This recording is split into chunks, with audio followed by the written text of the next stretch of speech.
ആറാട്ടുപുഴ നദിയുടെ മന്ദാരക്കടവിന്റെ ഭാഗത്തുനിന്ന് കുറച്ച് കിഴക്കോട്ട് നീങ്ങി പുഴയുടെ വടക്കോ ഭാഗത്ത് പുഴയിൽ നിന്ന് വടക്കോട്ട് പോയി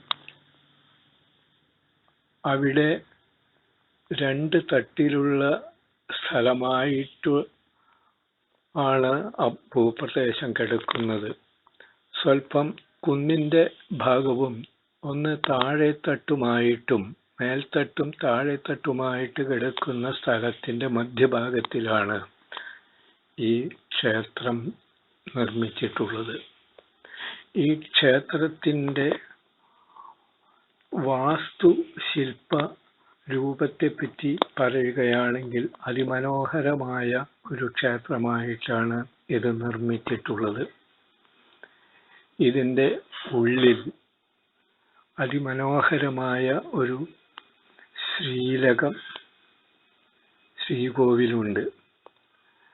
ശ്രീകോവിൽ തന്നെ രണ്ട് ഭാഗമായിട്ട് രണ്ട് അറകളെപ്പോലെ ഗർഭഗൃഹമായും അതിന്റെ മുന്നിലുള്ള ഒരു സ്ഥലമായും ഇട്ട് തന്നെയാണ് സാധാരണ കേരളത്തിലെ ക്ഷേത്രങ്ങളിൽ കാണുന്ന മാതിരി തന്നെയുള്ള ഒരു ഇടമായിട്ടാണ് അതിന്റെ നിർമ്മാണം നടന്നിട്ടുള്ളത്. ഇവിടുത്തെ ശ്രീകോവിൽ ഗജപൃഷ്ഠ രൂപത്തിലാണ്. ഒരു പ്രത്യേക നിർമ്മിതിയാണെന്നാണ് ജനങ്ങൾ പറഞ്ഞുകൊണ്ടിരുന്നത്.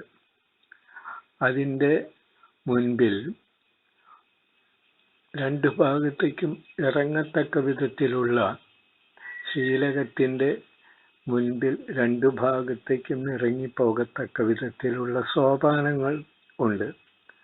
സോപാനത്തിന്റെ പടിഞ്ഞാറ് ഭാഗത്ത് അർദ്ധവൃത്താകൃതിയിലുള്ള ഒരു പ്രസാദശില കാണാവുന്നതാണ്.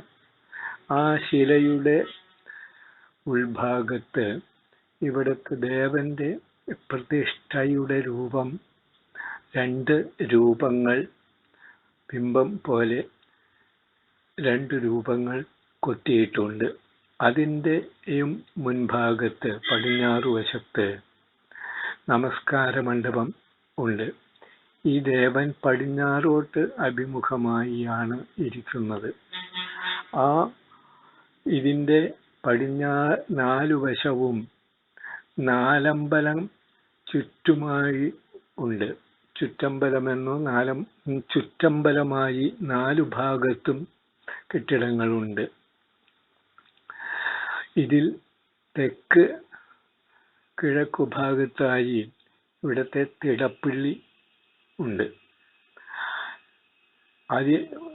ശ്രീലകത്തിനും ശ്രീകോവിലിനും ചുറ്റമ്പലത്തിനും മധ്യേ നടക്കാവുന്നതായ പ്രദക്ഷിണ വഴികൾ ഉണ്ട്. അതിൽ മറ്റ് സാധാരണ ക്ഷേത്രങ്ങളിൽ കാണുന്ന വിധത്തിലുള്ള സപ്തമാതാക്കളും മറ്റ് എല്ലാ വിധത്തിലുള്ള താന്ത്രികമായ ശില്പരൂപങ്ങളെല്ലാം ഉണ്ട്.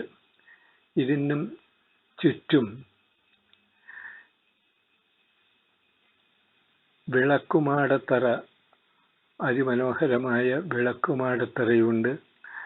വളരെ അധികം വിളക്കുകൾ പിച്ചള പൊതിഞ്ഞ് അതിമനോഹരമായി തീർന്നിട്ടുള്ള ഒരു വിളക്കുമാടത്തറയാണ് അത്. അതിനും അപ്പുറം പ്രദക്ഷിണ വഴിയും അത് കരിങ്കൽ വിരിച്ചിട്ടുള്ള പ്രദക്ഷിണ വഴിയാണ്. ഇതിന്റെ മുൻഭാഗത്ത് വിളക്കുമാടത്തിനും മുൻപിലുള്ള ഗോപുരത്തിനും മധ്യത്തിൽ നീണ്ട് നിൽക്കുന്നതായുള്ള വളരെ ഉയരത്തിലുള്ള ഒരു നടപ്പുര ഉണ്ട്. നടപ്പുരയിൽ തന്നെയാണ് ബലിക്കല്ല് ഉള്ളത്. ഗോപുരം രണ്ട് നിലയിലുള്ള ഒന്നാണ്. വളരെ അതിമനോഹരമായ കേരള വാസ്തുകല യോട് ചേർന്നതായിട്ടുള്ള ദൈവിക ഛായ ഉണർത്തുന്ന ഒരു ഗോപുരം തന്നെയാണ്. ചുറ്റുപാടും ആനവയറൻ മതിലുകളും ഉണ്ട്. ഇതിനും പുറമെ ഈ ഗോപുരത്തിൻ്റെ ഉള്ളിൽ, അതായത് നടപ്പുരയുടെ വടക്ക് ഭാഗത്തായി പണ്ട് ഒരു കൂത്ത് അമ്പലം ഉണ്ടായിരുന്നു. ആ കൂത്തമ്പലം പ്രശ്നവശാൽ ഈയിടെ നടന്ന പ്രശ്നത്തിൻ്റെ ഫലമായി വടക്കോട്ട് പടിഞ്ഞാട്ട് കുറെ കൂടി നീക്കി വിശാലമായി തറകെട്ടുകയുണ്ടായിട്ടുണ്ട്. അവിടെ പണി ആരംഭിച്ചിട്ടില്ലെന്ന് മാത്രം. ഇതിനും പുറമെ ഈ ക്ഷേത്രത്തിൻ്റെ പടിഞ്ഞാറ് ഭാഗത്ത് പത്തായപ്പുര ദേവസ്വം ഓഫീസ്, അടുക്കള തുടങ്ങിയതായിട്ടുള്ള ഊട്ടുപുര തുടങ്ങിയതായിട്ടുള്ള സംവിധാനങ്ങളും ഉണ്ട്. ഈ വിളക്കുമാടത്തറയുടെ പടിഞ്ഞാറ് തെക്ക് ഭാഗത്തായിട്ട് ഒരു കോലത്തിൻ്റെ ആകൃതിയിൽ ഒരു ശില ഉണ്ട്. ഒരു വലിയ ശില, കരിങ്കല്ല് ഉണ്ട്. പണ്ട് കാലത്ത് ഇതിന്മേൽ വന്ന് ഭക്തജനങ്ങൾ നിരവധി നാളികേരം ഉടച്ച് സൗജന്യമായി വിതരണം ചെയ്തിരുന്നു. അവനവൻ തന്നെ നൂറുകണക്കിന് നാളികേരം കൊണ്ടുവന്ന് ദേവസംതൃപ്തിക്ക് വേണ്ടി ഉടച്ച്, അത് താൻ തന്നെ ഉടച്ച്, അവരവർ തന്നെ ഉടച്ച് അത് വഴിപാടായി ഭക്തജനങ്ങൾക്ക് കൊണ്ടുപോവാൻ ഉള്ള അനുവാദമുണ്ടായിരുന്നു. അങ്ങനെ കൊണ്ടുപോയിരുന്നു. ഇതിൻ്റെ മുൻപിൽ ക്ഷേത്രാങ്കണം, ദേവാങ്കണം സ്ഥിതി ചെയ്യുന്നു. ഒരുവിധം വിശാലമായ തിരുമുറ്റം തന്നെയാണ് അത്. ക്ഷേത്രത്തിൻ്റെ ഗോപുരത്തിൽ നിന്ന് ഒരു 7-8 മീറ്റർ പടിഞ്ഞാറ് ഭാഗത്തായി ദേവൻ നിൽന്നുകൊണ്ടിരിക്കുന്നു എന്നുള്ള സങ്കല്പത്തിലുള്ള ഒരു വില്ലൂന്നിത്തറ എന്ന് പറയുന്ന ഒരു തറയുണ്ട്. ദേവൻ രാത്രി സമയത്ത് പ്രത്യേകിച്ചും ഇവിടുത്തെ തൻ്റെ പ്രജകളെ അല്ലെങ്കിൽ കുമ്പിടാന്മാരെ കാത്തുരക്ഷിക്കുവാൻ വേണ്ടി, ചോരന്മാരിൽ നിന്നും മറ്റ് ദുഷ്ടമൃഗങ്ങളിൽ നിന്നും എല്ലാം കാത്തുരക്ഷിക്കുവാൻ വേണ്ടി പുറത്ത് വില്ല് ഈ തറയിന്മേൽ ഊന്നിക്കൊണ്ട് നിൽക്കുന്നു എന്ന സങ്കല്പത്തിലാണ് ആ തറ സൃഷ്ടിച്ചിട്ടുള്ളതും അവിടെ ഉണ്ടായിട്ടുള്ളതും. അതിപ്പോൾ ഈ സ്റ്റീല് കമ്പികൾ കൊണ്ട് സുരക്ഷിതമായി സംരക്ഷിച്ചു വരുന്നുണ്ട്. ഇവിടെ നിന്ന് അങ്ങോട്ട് തെക്ക് ഭാഗത്തേക്ക് ഒരു ഇറക്കമാണ്, പാടമാണ് മുൻപിൽ. അതിവിശാലമായി റോഡ് വരെ നീണ്ടു കിടക്കുന്ന പാടമാണ് ആ പണ്ടുണ്ടായിരുന്നത്. ഇപ്പോൾ അത് പാടം ചുരുങ്ങി ഏകദേശം തേവർ റോഡിൻ്റെ അപ്പുറവും ഇപ്പുറവുമായി 10-12 ഏക്കറോളം വരുന്ന പൂരപ്പാടം ആരും ഒന്നും നികത്തുകയോ മറ്റ് ഫലവൃക്ഷങ്ങൾ വെച്ച് പിടിപ്പിക്കുകയോ ഒന്നും ചെയ്യാതെ കൃഷിസ്ഥലമായി എന്നുള്ള രൂപത്തിൽ ഒരു മൈതാനം പോലെ അത് കിടക്കുകയാണ്. അവിടെ കൃഷി ഇറക്കുവാനോ പൂരത്തിനോട് തടസ്സമുണ്ടാകാവുന്ന വിധത്തിലുള്ള കൃഷി ഇറക്കുവാനോ അതുപോലെ തന്നെ മറ്റ് എന്തെങ്കിലും വൃക്ഷങ്ങൾ വെച്ച് പിടിപ്പിച്ച് പൂരത്തിന് തടസ്സം സൃഷ്ടിക്കുവാനോ എന്നും ജാഗ്രതയോടുകൂടി നിൽക്കുന്ന ഇവിടുത്തെ കമ്മിറ്റിക്കാരും ദേവസ്വവും അനുവദിക്കാതെ വിശാലമായി തന്നെ കേരളത്തിലെ പൂരപ്രദേശമായി ഇത് സ്ഥിതി ചെയ്യുകയാണ്.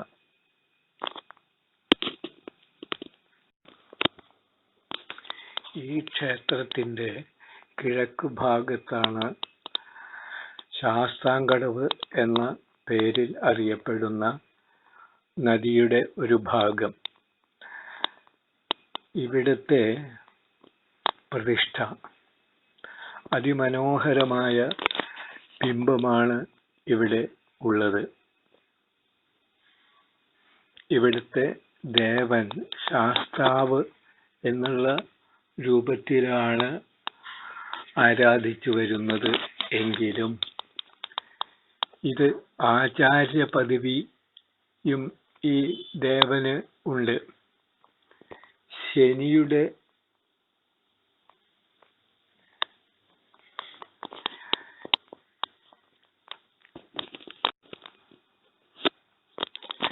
ശനിയുടെ സങ്കല്പം കാരണത്താൽ ഇത് ശാസ്താവാണെന്നും അതേസമയം വ്യാഴത്തിന്റെ സങ്കല്പത്താൽ ഇത് ആചാര്യ പദവിയിലിരിക്കുന്ന ദേവനാണെന്നും അങ്ങനെ ശനിയും ആചാര്യസ്ഥാനവും കൂടി ഒന്നായി ലയിച്ച് സമത്വത്തോടുകൂടി സങ്കല്പ രൂപത്തിലിരിക്കുന്ന ഒരു പ്രത്യേക ദേവനാണ് ഇവിടുത്തെ പ്രതിഷ്ഠ എന്നാണ് ജ്യോത്സ്യന്മാരും പണ്ട് മുതലുള്ള പണ്ഡിതന്മാരും ബ്രാഹ്മണരും ഊരാളന്മാരും തുടങ്ങിയ എല്ലാവരും സങ്കല്പിച്ചു പോരുന്നതും ജനങ്ങൾ ആരാധിച്ചു പോരുന്നതും. എന്നാൽ ഈ ആചാര്യത്വം വസിഷ്ഠ സങ്കല്പത്തിലാണ് ചെന്നു ചേരുന്നത്. ശ്രീരാമസ്വാമി ഇവിടെ എഴുന്നള്ളി പൂരത്തിന് വരുന്നതിന്റെ അടിസ്ഥാന കാരണവും ഇത് തന്നെയാണ് പറഞ്ഞ് ഇവിടെ വസിഷ്ഠ സങ്കല്പത്തിന് വളരെ പ്രാധാന്യം കൽപ്പിച്ചു വരുന്നു. എന്നാൽ ഇത് പ്രതിഷ്ഠ നടത്തിയ ആചാര്യന്റെ സങ്കല്പ ശക്തി കൊണ്ടാണ് ഇത് സംഭവിച്ചത് എന്നും പറയപ്പെടുന്നുണ്ട്. മറ്റ് പല ഇടങ്ങളിലും പരശുരാമനാൽ പ്രതിഷ്ഠിക്കപ്പെട്ട ദൈവങ്ങളാണ് അല്ലെങ്കിൽ പ്രതിഷ്ഠകളാണെങ്കിൽ ഇവിടെ പ്രതിഷ്ഠിച്ചിട്ടുള്ളത് വസിഷ്ഠനാണ് എന്നും ആ വസിഷ്ഠ ചൈതന്യ വൈഷ്ണവ സങ്കല്പമാണ് ഇവിടെ ഈ ശാസ്താവിനോട് കൂടി ലയിച്ചു നിൽക്കുന്നത് എന്നുമാണ് ജ്യോത്സ്യന്മാരുടെ ഗണിതപ്രകാരമുള്ള അറിവ് അവർ പറഞ്ഞതും. ഒരു തപസ്വിയുടെ ഗൗരവ ഭാവം ഉണ്ടെങ്കിലും ഇവിടുത്തെ ദേവൻ വളരെ ശാന്തസ്വരൂപനും അതുപോലെ തന്നെ വരദാഭിഷ്ടദായകനും ഭക്തവത്സലനും സർവസംരക്ഷകനുമായിട്ടാണ് ഇരിക്കുന്നത് എന്നും കൂടി ജ്യോത്സ്യത്തിൽ തെളിയുകയുണ്ടായി. വളരെ അലങ്കാരത്തോടുകൂടി എല്ലാവിധത്തിലുള്ള ആഭരണങ്ങളും അതുപോലെ തന്നെ ചന്ദനം ചാർത്തും എല്ലാ അലങ്കാരങ്ങളും അണിഞ്ഞ് ഇരിക്കുന്ന ദേവനെ ഒരു ബാലസന്യാസിയുടെ സുസ്മേരവദനായ ഒരു ബാലസന്യാസിയുടെ രൂപത്തിലാണ് ഭാവം പുലർത്തിപ്പോരുന്നതും സൂക്ഷ്മ നിരീക്ഷണത്തിൽ കാണുവാൻ സാധിക്കുന്നതും. ഇവിടുത്തെ ദേവൻ ഇരിക്കുന്ന രൂപത്തിലാണ്. ഇടതുകാല് വലതുഭാഗത്തേക്ക് മടക്കി താഴ്ത്തുവെച്ച് വലതുകാല് മുട്ടുമടക്കി ഇടതുകാലിന്റെ പാദത്തോട് ചേർത്ത് വെച്ച് വലതു കൈയ്യ് ആ കാലിന്റെ മുട്ടിന്മേൽ സ്വല്പം മടക്കി കൈപ്പടം കീഴ്പോട്ട് സ്വല്പം താത്തി വിരലുകൾ മടക്കി വയ്ക്കുന്നു. അതിൽ എന്തോ ഒരു വസ്തു കയ്യിലുള്ള രൂപത്തിലാണ് തോന്നുന്നത്. താമരമുകുളമോ സാളഗ്രാമമോ എന്തോ ഇന്നതാണെന്ന് ഇന്നേവരെ ആരും പറയാത്തതും ഗണിക്കുവാൻ സാധിച്ചിട്ടല്ലാത്തതുമായ ഒരു വസ്തുവാണ്. അഷ്ടമംഗല്യത്തിൽ പോലും ഇതിന് വ്യക്തമായ ഒരു രൂപം നൽകുവാൻ സാധിച്ചിട്ടില്ല. ഇടതു കൈ ഒതുക്കി തുടമേൽ സ്വല്പം മടക്കി വെച്ചിരിക്കുകയാണ്. ദേഹത്തിൽ പ്രതിഷ്ഠയിൽ ധാരാളം ആഭരണങ്ങളുടെ കൊത്തുപണികൾ, അലങ്കാരങ്ങളുടെ കൊത്തുപണികൾ നടന്നിട്ടുണ്ട്. ഒരു കലാകാരൻ്റെതായ രൂപത്തിൽ കൊണ്ട പിന്നോട്ട് ഇടതൂർന്ന് നിൽക്കുന്ന ഒരു കലാകാരന്റെ ഛായയാണ്. ഒരു കലാകാരനായ മഹർഷിയുടെ രൂപത്തിലാണ് ഈ ദേവന്റെ ഇരിപ്പ്. എല്ലാവിധത്തിലും സന്തുഷ്ടനും അദ്ദേഹം തന്നെ ഒരു കലാകാരനും സന്യാസിയും ബാലസ്വരൂപനും ശാസ്താവും എല്ലാം എന്തെല്ലാമോ സങ്കല്പിക്കുവാൻ സാധിക്കുക, അത് അതാത് രൂപത്തിലായി ശോഭിക്കുന്ന ഒരു പ്രത്യേക ദേവനെയാണ് കാണുവാൻ സാധിക്കുക. ഇങ്ങനെ ആണെങ്കിലും ഈ ദേവൻ ധാരാളം അലങ്കാരപ്രിയനാണ്. സ്വർണ്ണാഭരണങ്ങൾ ധരിക്കുന്നതിലും അതുപോലെ തന്നെ പുഷ്പാഭരണങ്ങളും തുടങ്ങിയ അലങ്കാരപ്രിയനായിട്ടാണ് ഇരിക്കുന്നത്. അദ്ദേഹത്തിന് എല്ലാവിധത്തിലുള്ള കലകളും വളരെ ഇഷ്ടമാണ്.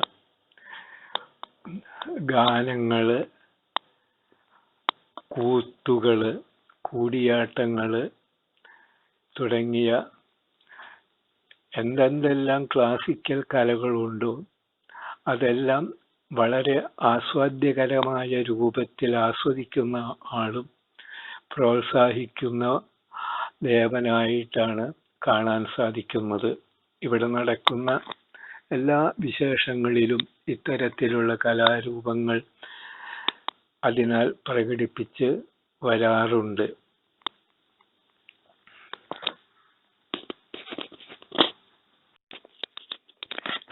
ഇവിടുത്തെ ദേവൻ ശനിയുടെ സാന്നിധ്യത്താൽ ശാസ്താവായും വ്യാഴത്തിന്റെ സങ്കല്പത്താൽ വസിഷ്ഠനായും സങ്കല്പിച്ചു പോരുന്നു എന്ന് ഇതിനു മുന്നേ പറയുകയുണ്ടായല്ലോ. ഇതോടുകൂടി മറ്റൊന്നുകൂടി ചിന്തിക്കുമ്പോൾ ശാസ്താവ് എന്നുള്ള രൂപത്തിൽ ഇവിടെ ശാസ്താവിന്റെ